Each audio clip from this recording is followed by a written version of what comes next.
I'm Matthew Burke with BurkeGunsmithing.com. Today we're going to discuss cleaning tips. It is important to have a wide variety of cleaning brushes. Toothbrushes are a good idea, Q-tips, pads, other assortment of brushes, rod, solvents, oils. Whenever cleaning the barrel, always start from the breech end to the muzzle.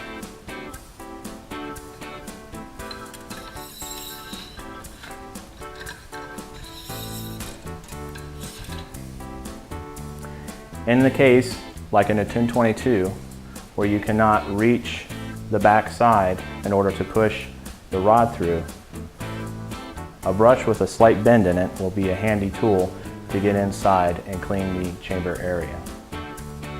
Find what solvents work for you. Something that you're comfortable with. If it needs time to work, allow it to sit and do its job. As gunsmiths, we need to take the guns completely apart. If it is not staked or riveted in, remove it, clean it, and replace it. Find what works for you, and your guns are sure to come out spot clean.